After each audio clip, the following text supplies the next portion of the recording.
नमस्कार, स्वागत है आपका वंदे मातरम न्यूज पर। आपके साथ मैं हूं शारदा यादव। खबरों की ओर आगे बढ़ने से पहले नजर डालते हैं आज की सुर्खियों पर। शिक्षकों ने किया युक्तियुक्तकरण का विरोध।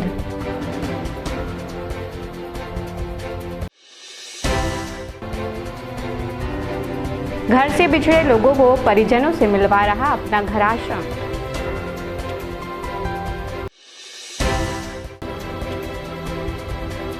ACCL के समर कैंप में बच्चे सीख रहे फुटबॉल की बारीकियां। अब खबरें विस्तार से। प्रियदर्शनी इंदिरा स्टेडियम ऑडिटोरियम में शनिवार को युक्तियुक्तकरण काउंसलिंग का आयोजन किया गया। इस कार्यक्रम में जिले के विभिन्न विद्यालयों से आए शिक्षकों ने भाग लिया। कार्यक्रम के दौरान शिक्षकों के बीच इस प्रक्रिया को लेकर मिलीजुली प्रतिक्रिया देखने को मिली। जहां एक और कुछ शिक्षकों ने युक्तियुक्तकरण प्रक्रिया का विरोध करते हुए काउंसलिंग में शामिल न होने का फैसला किया, वहीं दूसरी ओर कई शिक्षक इस प्रक्रिया में भाग लेते हुए अपनी उपस्थिति दर्ज कराई और स्थानांतरण एवं समायोजन की प्रक्रिया को अपनाया। विरोध कर रहे शिक्षकों का कहना है कि युक्तियुक्तकरण से शिक्षकों की स्थिरता और पारिवारिक जीवन पर प्रभाव पड़ता है, जबकि शिक्षा विभाग का तर्क है कि इससे विद्यालयों में शिक्षकों की संख्या का संतुलन स्थापित होगा और विद्यार्थियों को गुणवत्तापूर्ण शिक्षा उपलब्ध हो सकेगी। विद्यालय उनको बता दीजिए, गाइडलाइन में तो है भाई, यही तो बोला जा रहा है कि जितनी जरूरत है आप उतना को बताइए, तो यही सीट वाला को बता दीजिए ना। जी जी सर जी, है कि नहीं? अब भाई नया भर्ती होगा तो फिर आप वहाँ फिलअप कर लीजिए उसको, है कि नहीं?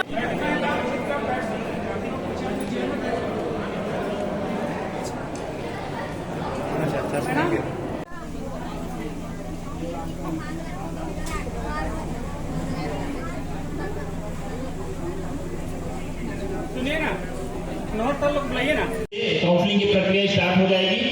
सभी उससे पहले अपना शांति बना के अपनी अपनी कुर्सियों पे बैठे रहेंगे।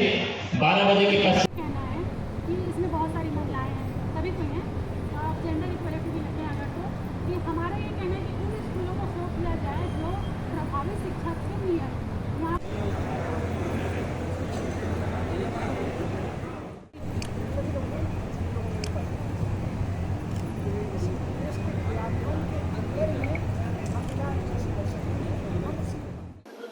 जी, काउंसलिंग की प्रक्रिया जो है यहाँ पे आज शुरू किए हैं, लेकिन उसमें भारी विसंगति है, क्योंकि जिस तरह से हमारे शिक्षक साथी यहाँ उपस्थित हुए हैं, शिक्षक साथियों का कहना है कि जो एकल शिक्षकी है या शिक्षक विहीन शालाएं हैं, उन शालाओं को अभी इसमें दिखाया नहीं जा रहा है। तो साथियों का यह कहना है कि कम से कम इसके लिए हमें समय दिया जाए। हमारे जो खाली स्थान है, जो खाली जगह है स्कूलों का, उसको भी हमें अवगत कराया जाए, ताकि हम वहाँ भी जो है अति युक्तियुक्तकरण में आ रहे हैं तो हम वहाँ पे जा सकें। तो अभी आप लोग का क्या कहना है सर, क्या बहिष्कार जैसे कोई बात है क्या? जी, छत्तीसगढ़ में जितने भी शैक्षिक संगठन हैं, शिक्षक साझा मंच जो बना हुआ है, उस शिक्षा साझा मंच के बैनर तले जो है 29 तारीख को तूता रायपुर में जो है इस संबंध में हड़ताल हुई, एक दिवसीय हड़ताल हुई। और हड़ताल के पश्चात जो है आज जो शिक्षक संगठन है, वह शिक्षक संगठन जो है युक्तियुक्तकरण के विरोध में शाला में जो युक्तियुक्तकरण हो रहा है, शिक्षकों का युक्तियुक्तकरण हो रहा है, उस युक्तियुक्तकरण के विरोध में जो है और शाला प्रवेश उत्सव का भी विरोध कर रहे हैं। आज का बताइए। आज जो यहाँ पे जो आज काउंसलिंग की प्रक्रिया हो रही है, तो हमारा शिक्षक संगठन इसको जो है पूरी तरह से जो है विरोध कर रही है और हम इस काउंसलिंग में भाग नहीं लेंगे, ऐसा पूरा शिक्षक संगठन जो है विरोध कर रहा है। हमारे शिक्षक साथी विरोध कर रहे हैं। कल कुछ साथी तो गए हुए हैं अंदर? जी, कुछ साथी आए हुए हैं, लेकिन अभी तक उनको पूरी जानकारी नहीं है कि कहाँ पे रिक्त है, और यह आरोप भी है कि अधिकतर जगह जो है यहाँ पे दिखाया नहीं जा रहा है कि जो रिक्त स्कूल है उनको नहीं बताया जा रहा है। कलेक्टर सर द्वारा क्या समझाई दी जा रही थी और क्या परिणाम है उसका? कलेक्टर सर के द्वारा यही समझाई दी गई थी कि आप काउंसलिंग जो अपन कर रहे हैं वो पूरी पारदर्शिता के साथ करेंगे, लेकिन हम लोगों का यह मांग था कि हमें इसमें समय दिया जाए, क्योंकि हमारे इसमें पति पत्नी शिक्षक साथी हैं जो अभी काउंसलिंग में पूरी तरह से जो है व्यस्त हो जाएंगे, या जो जगह जो खाली है, जिसको अभी दिखाया नहीं जा रहा है, उस जगह को भी दिखाया जाए। तो हम लोगों से यह मांग था कि इसके लिए थोड़ा सा समय भी दिया जाए, ताकि जो है रिक्तिकरण यदि होता भी है तो उस पर जो है पूरे जगह की जानकारी होनी चाहिए। लेकिन संगठन जो है इसका पूरी तरह से विरोध कर रही है और रिक्तिकरण का पूरा विरोध हो रहा है। यहाँ पर हमारे जिला शिक्षा अधिकारी, कलेक्टर महोदय, जिला सीओ सभी से बात हुई है। तो वहाँ सर लोगों का कहना है कि वो शासन के गाइडलाइन से काम कर रहे हैं और ये बोलना है उनका कि वो स्व विवेक से बॉर्डर से चॉइस करना शुरू किए हैं।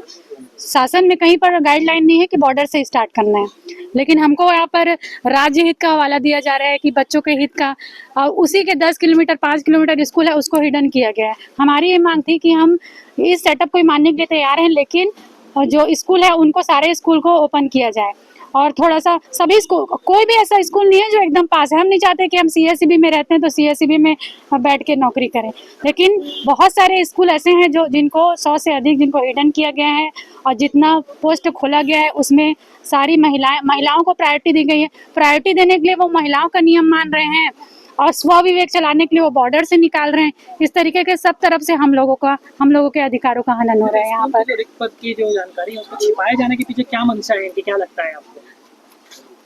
उनकी मंशा का तो नहीं पता सर, लेकिन वो बॉर्डर से स्टार्ट कर रहे हैं और वो सिर्फ चाह रहे हैं कि उधर ही पहले पोस्टिंग हो और वो महिलाओं को प्रायोरिटी देके जो 15 साल 20 साल से जो ग्रामीण का भी पोस्टिंग मतलब छोड़ के आई हुई हैं, जैसा भी है। हम नहीं चाहते कि हम एकदम शहर में रह के नौकरी करें, लेकिन ये तो होना कि सारे पोस्ट को खोल के रखा जाए, उसमें से कम की जितने पोस्ट हैं उसमें देख सकें। अगर जिसको चॉइस अनुसार करना है तो अलग बात है वो चीज़। अच्छा, लेकिन यहाँ पर सारा चीज आप लोग शामिल हो रहे हैं काउंसलिंग में? हम लोग नहीं हो रहे हैं सर काउंसलिंग में। क्या फैसला है आप लोग? अभी तो सभी काउंसलिंग का बहिष्कार कर रहे हैं। हमारे यहाँ कोरबा जिला में विसंगतिपूर्ण काउंसलिंग किया जा रहा है, जिसका सभी शिक्षक विरोध कर रहे हैं, क्योंकि 2008 सेटअप का पालन नहीं हो रहा है, पहला। दूसरी बात, जो यहाँ पर अतिशेष जो नाम दिए गए हैं शिक्षकों को, उनके लिए पर्याप्त जो रिक्त पद है उसको छुपाए गए हैं। सभी पदों को ओपन करके काउंसलिंग किया जाए, यही मांग करते हैं। तो पद क्यों छुपा रहे हैं लोग? सेटिंग वेटिंग कर लिए हैं क्या पहले से? ये हम उसके बारे में कुछ नहीं कहेंगे, लेकिन जो रिक्त पद है उसको ओपन किया जाना चाहिए। अच्छा, ये लोग बोल रहे हैं कि एक प्राइमरी स्कूल में एक प्रधान पाठक और एक शिक्षक रहेंगे, बस ऐसा सेटअप बोल रहे हैं ना। ये भी बोल रहे हैं कि गुणवत्ता आएगी। जी। कैसे गुणवत्ता आएगा? शासन के जो तानाशाही रवैया है, जो पहले 2008 में एक प्रधान पाठक और 2 सहायक शिक्षक प्राथमिक शाला में रहते थे, जिसको एक को विलुप्त करना चाह रहे हैं, अर्थात एक को निकाल कर केवल एक प्रधान पाठक और एक सहायक शिक्षक रखना चाहते हैं। इसमें कहाँ से गुणवत्ता आएगी? और इसका हम संगठन के माध्यम से और सभी शिक्षक इसका बहिष्कार करते हैं। अच्छा, शासन के दिशा निर्देश के अनुसार आज यहाँ काउंसलिंग की प्रक्रिया स्टार्ट की गई है। काउंसलिंग के प्रारंभ में विभिन्न शिक्षक संघों के मन में कुछ शंकाएं थी, उनको मेरे द्वारा उन शंकाओं का समाधान किया गया है और उसके बाद अधिकांश शिक्षकों की उपस्थिति में यहाँ काउंसलिंग की प्रक्रिया प्रारंभ की गई है। प्रधान पाठक की काउंसलिंग की प्रक्रिया पूर्ण कर ली गई है और अभी प्राथमिक शालाओं में, एकल शिक्षक के शालाओं में काउंसलिंग की प्रक्रिया चल रही है। अभी भी काफी शिक्षक बाहर खड़े हैं, उनका आरोप है कि जो रिक्त पद वाले जो स्कूल है उनको छिपाया जा रहा है जानबूझ के। शासन का यह निर्देश था कि जितनी संख्या में अतिशेष शिक्षक हैं उतनी ही संख्या में हमें पदों को प्रदर्शित करना है। जिले में एकल शिक्षकीय रिक्त विद्यालयों की संख्या अतिशेष शिक्षकों की संख्या से ज़्यादा है, इसीलिए कुछ विद्यालयों को यहाँ पे प्रदर्शित नहीं किया जा सका है, क्योंकि हमें जितनी संख्या में अतिशेष शिक्षक हैं उतनी ही संख्या में विद्यालयों को प्रदर्शित किए जाने हेतु निर्देश प्राप्त हुआ है। अभी भी काफी लोग जैसे बाहर खड़े हैं, यदि वो काउंसलिंग में शामिल नहीं होते हैं तब उनके संबंध में किस तरह की कार्रवाई की जाएगी? जिला प्रशासन की और शिक्षा विभाग की हमारी उन समूह से यह निवेदन है कि यह जो शासन का निर्देश है वह छात्र और जो शिक्षा विभाग है उनके हित में लिया गया निर्णय है। वो सभी काउंसलिंग प्रक्रिया में भाग लें। अगर कोई शिक्षक इस प्रक्रिया में अनुपस्थित रहता है तो उनकी अनुपस्थिति में काउंसलिंग की प्रक्रिया संपन्न कर उन्हें जो रिक्त पद अंत में बचते हैं उनमें उनको पदस्थापना दी जाएगी। अपना घर सेवा आश्रम निहारका क्षेत्र में संचालित एक ऐसा संस्थान है जहां प्रभुजनों की सेवा की जा रही है और उनके स्वास्थ्य में सुधार होने पर उनके घरों के बारे में जानकारी लेकर उन्हें उनके परिजनों से मिलाया जा रहा है। ऐसा ही एक मामला शनिवार को देखने को मिला जब सरगुजा क्षेत्र की अपनों से बिछड़ी एक महिला को लेने उसके परिवार वाले पहुंचे। यहां कार्यरत केयरटेकर ने बताया कि अपना घर सेवा आश्रम में लगभग 80 प्रभुजन निवास हैं जिनकी सेवा भाव निस्वार्थ रूप से की जा रही है। सरगुजा निवासी मंदिरा को 112 की टीम बस स्टैंड से आश्रम लेकर आई थी। इनके साथ उनकी नवजात बच्ची भी थी जिसकी देखरेख आश्रम द्वारा की जा रही थी। वर्तमान में महिला की स्थिति ठीक होने पर उन्होंने अपने घर का पता बताया और मोबाइल के माध्यम से परिचितों को सूचना देकर आश्रम बुलाया गया है एवं पूरी वैधानिक कार्यवाही के पश्चात महिला को उनके परिजनों को सौंप दिया गया है। ये इनको 112 वाले लेकर आए थे रात में बस स्टैंड से। यहाँ जितने भी प्रभुजन आते हैं सब 112 या थाने से भेजे जाते हैं। जिस समय आते हैं उस समय घर के अपने विवाद से या किसी और कारणों से मानसिक रूप से थोड़े से डिस्टर्ब होते हैं। जब वो स्थायी रूप से रहने के बाद यहाँ सबसे अच्छा व्यवहार पाने के बाद जब उनकी स्थिति ठीक होती है और वो अपनी जानकारी जैसे हम लोगों के साथ साझा करते हैं, हमारे बाकी स्टाफ और कार्यकर्ता को इस चीज़ की जानकारी होती है, फिर हम लोग उनके घर वालों से या उनके द्वारा बताए गए पते पे संपर्क करते हैं और वो पता अगर सही निकलता है तो फिर उनको उनके घर भेजने की तैयारी जो भी यहाँ का प्रक्रिया है वो करते हैं। इसमें कार्यकर्ता और स्टाफ का पूरा सहयोग रहता है और 112 वालों के द्वारा जितने भी प्रभुजन लाए जाते हैं सारे यहाँ रोड साइड जो घूम रहे हैं जिनका कोई नहीं है, ऐसे लोगों को लाकर इनको रहने खाने की उचित व्यवस्था और ज़रूरत पड़ने पर स्वास्थ्य से संबंधित सारी सुविधाएं दी जाती हैं। कब से थी ये अक्टूबर माह से आई थी, 4 अक्टूबर को 112 लेके आई थी इनको। उसके बाद इनकी तबीयत में थोड़ा सा कमजोरी हमको दिखा तो हम लोगों ने इनको हॉस्पिटल लेकर गए। वहाँ से दवाइयाँ चली इनके और इनके बच्चे का। फिर इनकी मानसिक स्थिति ठीक हुई। जब ये हमारे साथ घुल मिल कर बात करने लगी फिर ये अपना पता बताई तो हम लोग व्हाट्सएप में इनका फ़ोटो और इनका जो भी जानकारी हमको दी थी उसको शेयर किए। तो वहाँ जो हमारे परिचित हैं, स्टाफ के परिचित जो हैं, उनके द्वारा कार्यकर्ताओं के द्वारा संपर्क किया गया और फिर आज वो आए हुए हैं लेने के लिए। अभी वर्तमान में यहाँ ऐसे प्रभुजन तो 80 हैं, 80 के लगभग हैं, महिला पुरुष दोनों मिलाकर, जिनकी अभी उपचार जिला अस्पताल से चल रही है। जैसे जैसे इनकी मानसिक स्थिति ठीक होती है ये अपना सारा चीज़ हमसे साझा करते हैं, फिर इनको इनके घर भेजने के लिए या फिर इनके उचित इलाज के लिए सेंद्री भेजा जाता है। कोरबा नगर निगम सभापति नूतन सिंह ठाकुर ने प्रियदर्शनी इंदिरा स्टेडियम परिसर का औचक निरीक्षण किया। निरीक्षण के दौरान उन्होंने विभिन्न व्यवस्थाओं का जायजा लिया। सभापति ने कहा कि यह खेल मैदान सफ़ेद हाथी बना हुआ है। उन्होंने कहा कि यहाँ आए दिन असामाजिक तत्वों का डेरा लगा रहता है जिससे तोड़फोड़ और सामान चोरी जैसे घटनाएं होती हैं। निरीक्षण के दौरान सभापति ने संबंधित अधिकारियों और आयोजकों को कड़ी सुरक्षा व्यवस्था बनाए रखने के लिए निर्देशित किया है।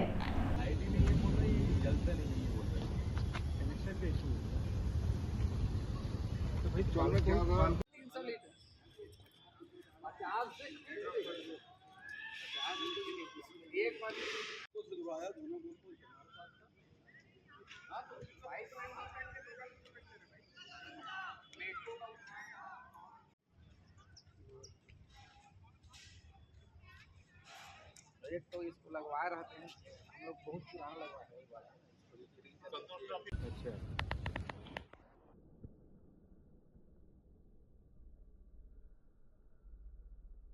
प्लांट बचा रही कि नहीं बचा रही है कि वहाँ भी चोरी ही करके जो है छोड़ देगा प्लांट को। जो है कौन है आपको अधिकारी? कौन देख रहे हैं? देखते थे ना नहीं, यहाँ पे बाल द्वारा एकेडमी का संचालन किया जा रहा है और जो फुटबॉल ग्राउंड है या अन्य भी ग्राउंड है उसमें भी व्यवस्थाएं में काफ़ी कमी है और इस संबंध में जो है बालको मैनेजमेंट को बोला गया है कि वो जो भी समस्याएं यहाँ पे उसको जो है त्वरित प्रभाव से जो है उसको दूर करे समस्याओं को और ये खेल का परिसर है, ये जो है सिर्फ सफ़ेद हाथी बन जा रहा है।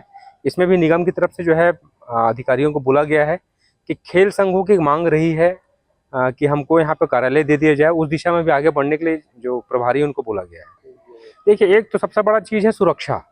यहाँ पे जो बता रहे हैं जो स्टूडेंट्स हैं जो हैं वो कि सुरक्षा व्यवस्था नहीं है, जिसमें बाहर के जो गंजेड़ी हैं, नशेड़ी है, वो प्रेमाइस में आ जा रहे हैं और तोड़ फोड़, चोरी जैसी घटनाओं को जो है अंजाम दे रहे हैं। एक बड़ा चीज़ है, साफ सफाई भी एक महत्वपूर्ण चीज़ है, उसके लिए भी निर्देशित किया गया अधिकारियों को। वार्ड क्रमांक 20 पत्थरीपारा में 30 मई से भागवत ज्ञान सप्ताह का आयोजन प्रारंभ किया गया है, जिसमें कथा के प्रथम दिन ही श्रद्धालुओं की भारी भीड़ उमड़ी और भक्तिमय वातावरण में कथा व्यास जी ने श्रीमद् भागवत महापुराण की महिमा का वर्णन किया। कथा स्थल पर सुंदर सजावट, भजन कीर्तन और धार्मिक आयोजन के साथ श्रद्धालुओं ने भागवत कथा का आनंद लिया।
यूथ एफसी क्लब द्वारा एसीसीएल ग्राउंड में समर कैंप का आयोजन किया गया है, जिसमें बच्चों को फुटबॉल की बारीकियां सिखाई जा रही है, जिससे खिलाड़ी अच्छा प्रदर्शन कर सके।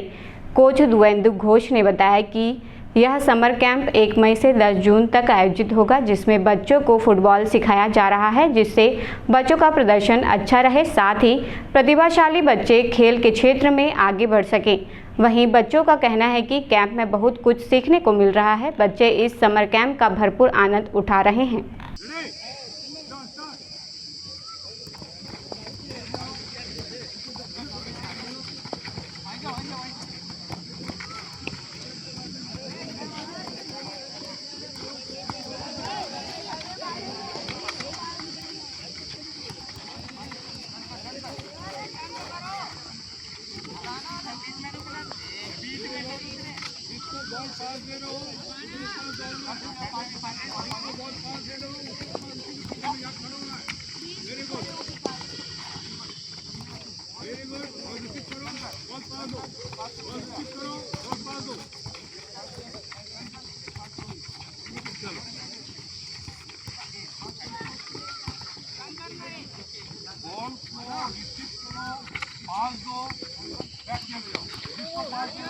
हम यहाँ समर कैंप अटेंड कर रहे हैं यूथ एफसी क्लब से, जिसमें कोच हमारे राहुल दास है, मिस्टर राहुल दास।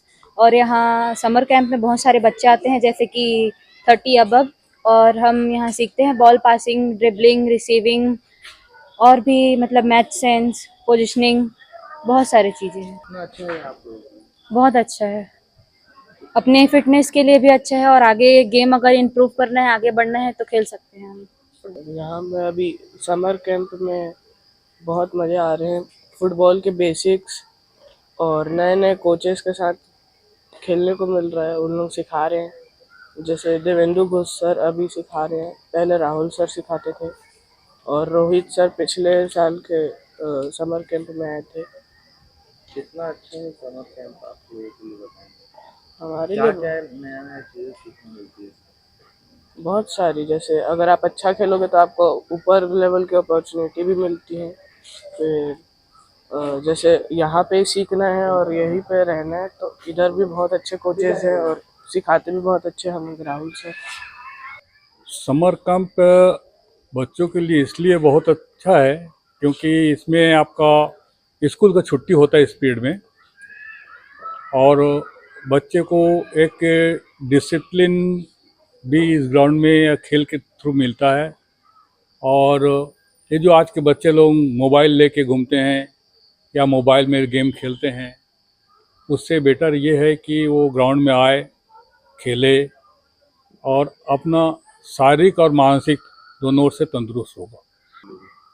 एक्सरसाइज की तो ऐसा कोई लिमिट है नहीं है।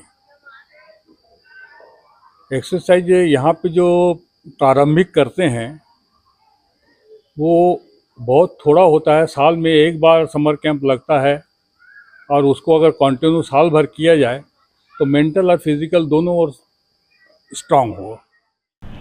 कोतवाली थाना अंतर्गत पावर हाउस रोड सोनालिया चौक के पास एक महिला ने दिन दहाड़े एक्टिवा चोरी की घटना को अंजाम दिया, जिसकी पूरी घटनाक्रम पास में लगे सीसीटीवी कैमरे में कैद हो गई। जानकारी के अनुसार एक व्यक्ति ने अपना एक्टिवा स्कूटी को घर के बाहर खड़ा किया था।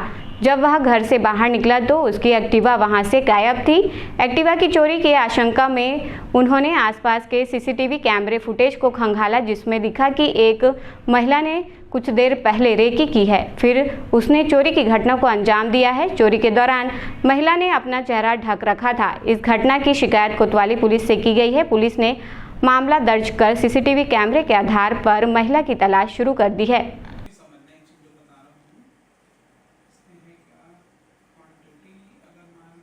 कोई जान रहा था आप लोग आगे चाबी लग जाता है मालूम, तभी गए किधर है देखो तो यार। पाली से दीपका सड़क मार्ग पर धौराभाटा के निकट दर्दनाक सड़क हादसा हुआ। यह हादसा धौराभाटा नदी पुल के पास हुआ।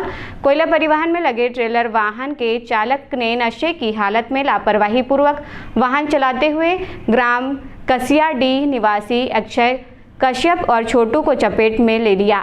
बाइक में सवार होकर यह दोनों कहीं जा रहे थे। दुर्घटना उपरांत वाहन छोड़कर चालक फरार हो गया। सूचना मिलते ही पुलिस मौके पर पहुंची। थोड़ी देर बाद परिजन भी यहां पहुंचे और चक्का जाम कर दिया। मोनू थाना त्याला फोन करे हजबे।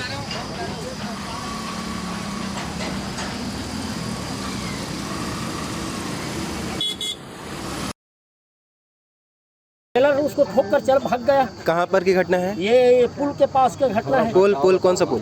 का नाम बोलते? नहीं वो पुल के आगे धौराभाटा। आपका कौन है वो? मेरा लड़का है। किसमें था? वो मोटरसाइकिल में। अच्छा, और लाश कहाँ है? लाश नहीं कर रहा है पुलिस वाले, लाश नहीं पता है, नहीं बता रहा है। वहाँ पुलिस प्रशासन गया था? वहाँ गए थे तो बोला हॉस्पिटल में है, बिना परिजन के हॉस्पिटल आया। वहाँ पे कोई और था? हाँ, ये मेरा भाचा था और वो उठा के लाया पुलिस वाले। कौन था वहाँ पे मौके में? क्या हुआ है घटने में? हाँ, वहाँ तो मैंने कुचला हुआ था। अच्छा, अलग था। और एक भाई जो था चोटी था तो पेड़ के सामने लेटा हुआ था वो। अच्छा, और चोटी व्यक्ति कहाँ है? उसको बिलासपुर लेके गया, अभी रिफर किया। उसका पिताजी लेके गया यहाँ से, उसका पिताजी लेके गया।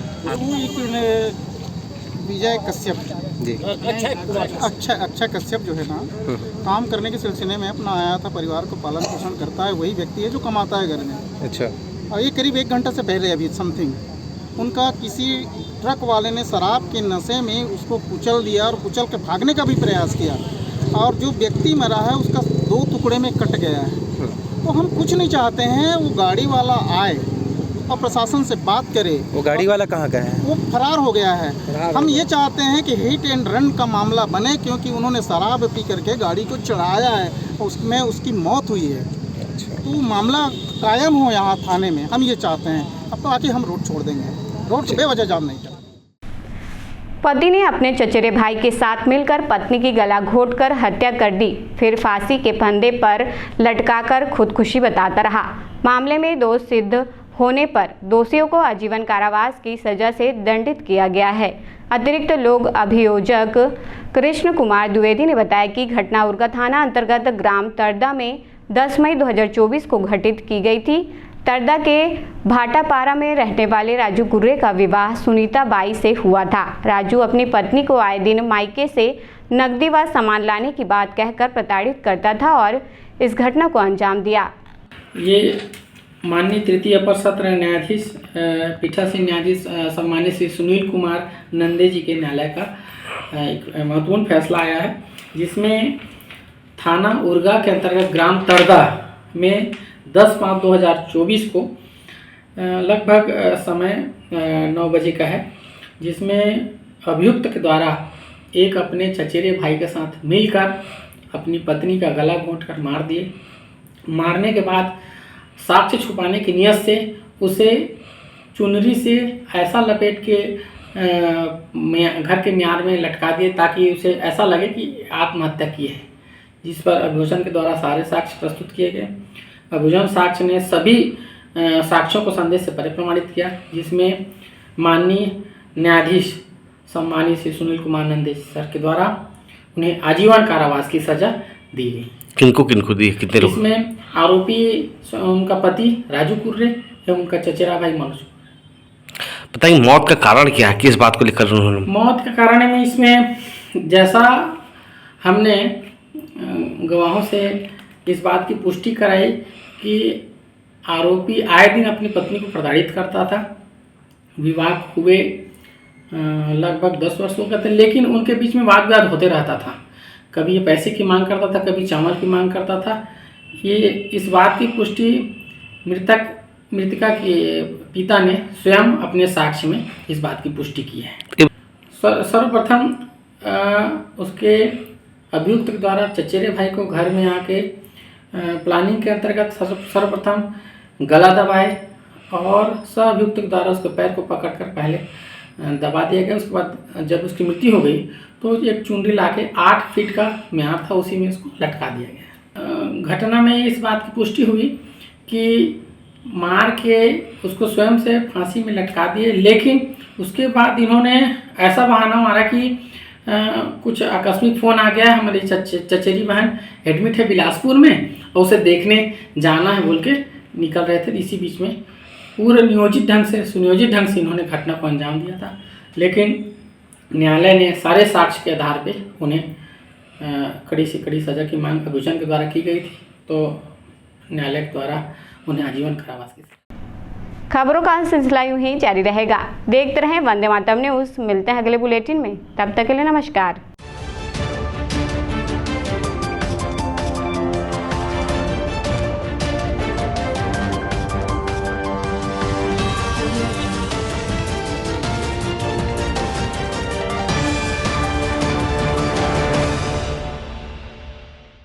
सिद्धि Vinayak hospital, a unit of orthopaedic surgery and trauma management. अब हड्डियों से संबंधित रोगों के उपचार के लिए कहीं और जाने की जरूरत नहीं। जटिल एवं असाध्य रोगों का सफल इलाज अब आपके अपने शहर में। घुटने व कूल्हे के जोड़ों का प्रत्यारोपण, जटिल फ्रैक्चर एवं जोड़ों का सफल ऑपरेशन, गठियावाद व जोड़ों के दर्द का उपचार, टेढ़ी मेढ़ी हड्डियों का बेहतर इलाज, हड्डियों की जन्मजात विकृतियों का उपचार। इसके अलावा OPT 1-2 की सुविधा, modern pathology lab, private semi private general ward की सुविधा, modern digital x-ray, ECG, ICU, ventilator की सुविधा, pharmacy, OT team, waiting area, 24 घंटे एम्बुलेंस एवं आपातकालीन सुविधाएं उपलब्ध। हमारा पता Siddhi Vinayak hospital, doctor Shadalnath, plot number 52, bluebird school के पीछे, कोसाबारी, कोरबा। इसके अलावा अब हमारा नया संस्थान सिद्धि विनायक प्राथमिक एवं ट्रामा सेंटर, उर्गा। इस केंद्र में फार्मेसी, एक्सरे, पैथोलॉजी व आपातकालीन चिकित्सा सुविधा उपलब्ध है, तो संपर्क करें। मोबाइल नंबर 9993000683, 9109488443, कोरबा के लिए 8120195179, उर्गा के लिए। आ गया आपके शहर कोरबा में छत्तीसगढ़ी डिज्नीलैंड मेला, जहां आपको मिलेगा टावर हवाई झूला, ब्रेक डांस झूला, टोरा टोरा झूला, ड्रैगन झूला, नाव झूला और भी बहुत कुछ। तो जल्द आइए अपने पूरे परिवार के साथ और मजा लीजिए खाना खरीदी और चंका। हमारा पता छत्तीसगढ़ी डिज्नीलैंड मेला, बुधवारी बाजार, सर्कस मैदान, कोरबा।